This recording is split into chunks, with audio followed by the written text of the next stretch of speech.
और पानीपत में एक महिला की बेरहमी से हत्या कर दी गई। थिराना गांव में पति ने अपनी पत्नी की पीट कर हत्या कर दी। आरोप है कि पति ने महिला के साथ मारपीट की और उसे तब तक पीटता रहा जब तक उसकी मौत नहीं हो गई। मृतक महिला के परिजनों का आरोप है कि अकेला दिव्यांग पति ये वारदात को अंजाम नहीं दे सकता है। इस वारदात में पूरा परिवार शामिल है। हत्या से पहले महिला के साथ दुष्कर्म की भी पीड़ित परिवार ने आशंका जताई है। महिला के शरीर पर चोट के निशान मिले हैं। मृतक 3 बच्चों की मां है। 2017 में उसकी शादी हुई थी और अब उसकी पीट कर बेरहमी से हत्या कर दी गई है। महिला के परिजनों का आरोप है कि अकेला पति इस वारदात को अंजाम नहीं दे सकता था। यह पूरे परिवार की साजिश है जिसके तहत उनकी बेटी की हत्या की गई है। लोहे के पाइपों से उसको मतलब पूरा टॉर्चर कराया। उसकी बाजू पे दोनों बाजुओं पे इतने घाव हैं, आधा इंच के, पाँव पे भी। इससे साफ पता चलता है जो वो रिश्तेदार है वो हैंडीकैप्ड है। अकेला आदमी उसको नहीं मार सकता। लेकिन पुलिस प्रशासन ने अभी तक उस 24 घंटे का टाइम हो गया, एक को अरेस्ट किया, बाकी 5 लोग हो रहा उसके साथ जो भी बाहर हैं, उनका कोई अता पता नहीं है अब तक। इस बात को लेकर झगड़ा हुआ था? इनका कोई पारिवारिक झगड़ा था। पारिवारिक झगड़े में जो कोई नशीला पदार्थ खिला के लड़की के साथ, मतलब मेरा ये अनुमान है कि पहले उसके साथ कई जनों ने दुष्कर्म भी करा, क्योंकि पूरी बॉडी सूजी हुई है। उसकी हालत से पता चलता है जी ऐसा। ये प्रिया पत्नी रोशन लाल है, गांव थिराना की रहने वाली, जो उसके पति ने उसके साथ मारपीट की थी, जो कल एडमिट हुई थी अपने इसमें जितेंद्र अस्पताल पानीपत के अंदर। उसकी दौरान इलाज मृत्यु हो गई है। उसके परिवार वालों ने कंप्लेंट दी है, जिसके ऊपर हमने मुकदमा दर्ज कर दिया है, जो भी अंडर इन्वेस्टिगेशन है, जिसका आज पोस्टमार्टम कराया जा रहा है। परिजनों का जैसा आरोप है कि उसकी हत्या कर दिया है, इसमें कोई गिरफ्तारी भी की है? गिरफ्तारी अभी तक कुछ नहीं हुआ है। और अब बात करेंगे अंबाला की, जहां सेक्टर 9 में एक्टिवा और थार की टक्कर हुई और इस हादसे में 2 साल के मासूम अद्वित की जान चली गई। पिता के साथ एक्टिवा पर अद्वित जो है वो बाजार जा रहा था। दूसरी तरफ से थार गाड़ी आई जिसने एक्टिवा को टक्कर मार दी। ये टक्कर इतनी जोरदार थी कि अद्वित उछलकर एक्टिवा से नीचे गिर गया, जिससे बच्चे की मौत हो गई। खबर के बाद टक्कर के बाद जो थार चालक है वो मौके से फरार हो गया।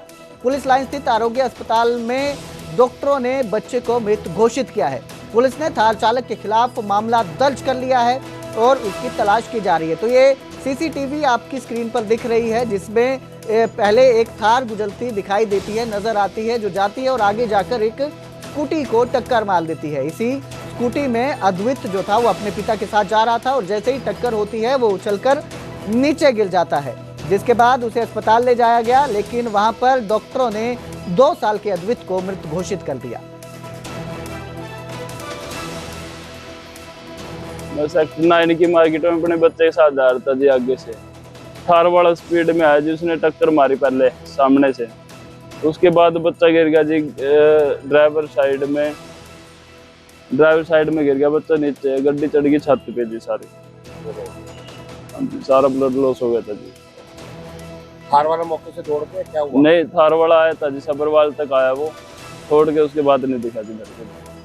गाड़ी का नंबर वगैरह नहीं सर, वो याद नहीं है।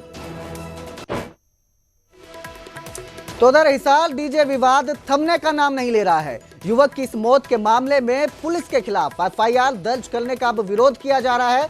पुलिस कर्मियों के समर्थन में कई संगठन उतर आए हैं। ड्यूटी निभा रहे पुलिस पर एफआईआर करना गलत है, ये संगठनों का कहना है। ऐसा कहा जा रहा है कि जो अफसर ड्यूटी पर गए थे उनके खिलाफ ये एफआईआर करना गलत है। क्रांतिमान पार्क में कई संगठनों के लोग इकट्ठा हुए। इस खबर पर ज्यादा जानकारी के लिए मेरे सहयोगी संदीप सैनी हमारे साथ जुड़े हैं। संदीप, ये जो लोग हैं इकट्ठे हुए हैं, कौन कौन से ये संगठन हैं जो पुलिस कर्मियों के समर्थन में उतरे हैं और उनके खिलाफ इस एफआईआर को गलत बता रहे हैं?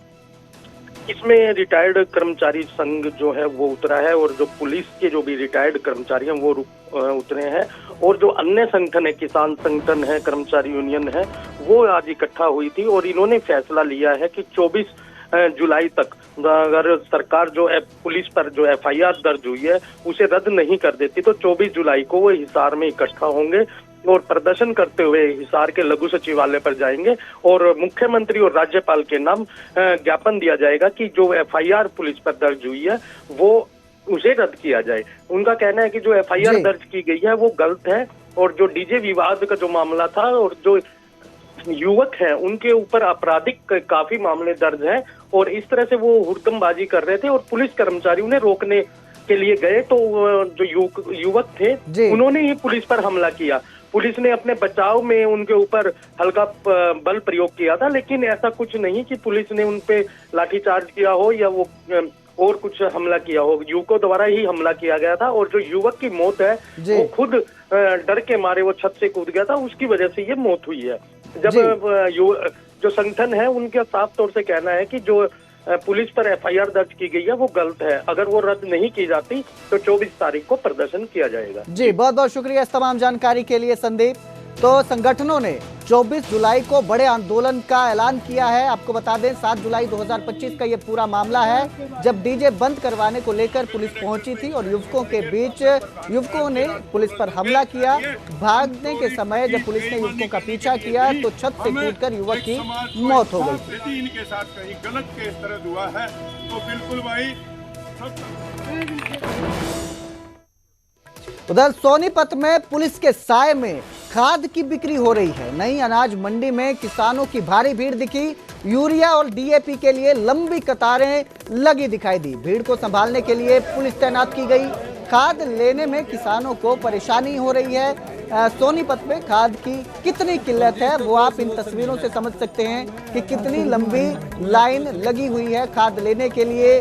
किसान जो हैं सुबह से ही खाद के लिए लाइन पर लगे हुए हैं। नई अनाज मंडी में खाद की दुकान पर महिला और पुरुष किसानों की लंबी कतारें देखने को मिल रही हैं। किसानों के बीच कोई धक्का मुक्की ना हो और खाद को लेकर कोई झगड़ा ना हो, इसको लेकर पुलिस बल की तैनाती कर दी गई है। खाद लेने के लिए किसान सुबह से बैठे हैं और उन्हें खाद नहीं मिल रही है, जिससे किसानों में आक्रोश भी देखने को मिल रहा है। और जो बात है विवाद पे ना पहुंच जाए, खाद लेने पहुंचे किसान किसी से उलझ ना जाएं, इसको देखते हुए एहतियात बरतते हुए यहां पर पुलिस को तैनात किया गया है। भाई साहब ये 2 दिन से खाद वितरण का हो रहा था, पर भ्रष्टाचार इतना है कि यहाँ पे जो कर्मचारी है वो अपने यारे प्यारे को रात को विस्तृत करते हैं बस रात में, और सुबह से यहाँ पे 5 बजे से लाइन में खड़े हैं सब। एक को भी विस्तृत नहीं किया गया खाद अभी तक। पर्ची बनवा ली 200 आदमियों की, भीड़ भी कर दी, पर वे सारे भाग गए यहाँ से। मैं अपने कॉलेज की छुट्टी करके आया हूँ, मेरे दादाजी मेरे दादी में वे आ नहीं सकते थे। खाद लेने के लिए मैं आया हूँ, सुबह से लगाऊँ लाइन में, अपना 34 नंबर लगवाया, पर 5 घंटे हो गए अभी तक कुछ हल नहीं हुआ यहाँ पे। इसलिए अंत में आगे पुलिस को बुलाना पड़ा। गुआपर गांव से आए हम यहाँ पे इतनी दूर। खाद में जो लिस्ट बना रहे लिस्ट के हिसाब से खाद देने लग रहे हैं, और जो पब्लिक है वो लोग पहला नाम लिख लिए, वो लिख लिए। मौके पर पहुँच कर फिर थाने में सूचना दे दी। बात करेंगे रक्षाबंधन पर मिलने वाले महिलाओं को तोहफे की। लाडो लक्ष्मी योजना पर मंत्री कृष्ण बेदी का बयान सामने आया है। महिलाओं को हर महीने 2100 रुपए दिए जाएंगे। मंत्री जी ने कहा है हरियाणा की 50 लाख महिलाओं को लाभ मिलेगा। आयु वर्ग आय और समय को ध्यान में रखते हुए तैयारी की जा रही है। मुख्यमंत्री नायब सिंह सैनी जल्द ही इस घोषणा का ऐलान करेंगे। तो मंत्री कृष्ण बेदी ने यह बयान दिया है कि जल्द ही लाडो लक्ष्मी योजना का ऐलान किया जाएगा। मुख्यमंत्री नायब सिंह सैनी इसका ऐलान करेंगे, जिसके तहत महिलाओं को हर महीने 2100 रुपए दिए जाएंगे। इस योजना से 50 लाख महिलाओं को लाभ मिलेगा।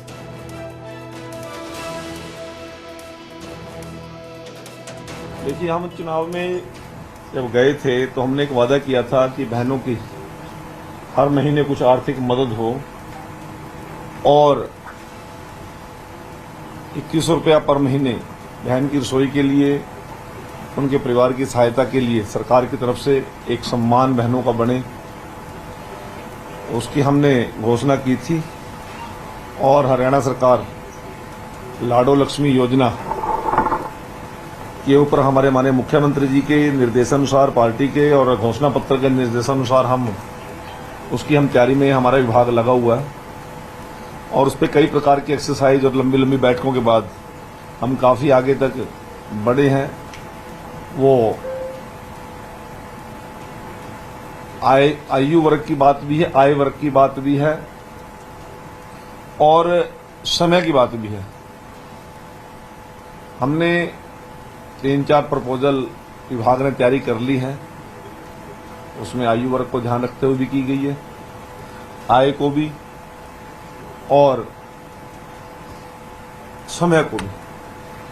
सीएमओ को हमने अपना सारी तैयारी करके विभाग ने दे दी है और जैसे ही मुख्यमंत्री कार्यालय की तरफ से और वित्त विभाग की तरफ से हमारे विभाग को जिस प्रकार की जानकारी देने की और योजना लेकर जाने की बात आएगी, हमारा विभाग उसी समय उस योजना की तैयारी में बिल्कुल तैयार है और मुझे उम्मीद है कि मुख्यमंत्री जी शीघ्र ही इस योजना को, इस स्कीम को बहनों की उन्नति और तरक्की के लिए, मजबूती के लिए, उनका सशक्तिकरण के लिए शीघ्र ही इसको घोषित करेंगे और मेरी बहनों का सशक्तिकरण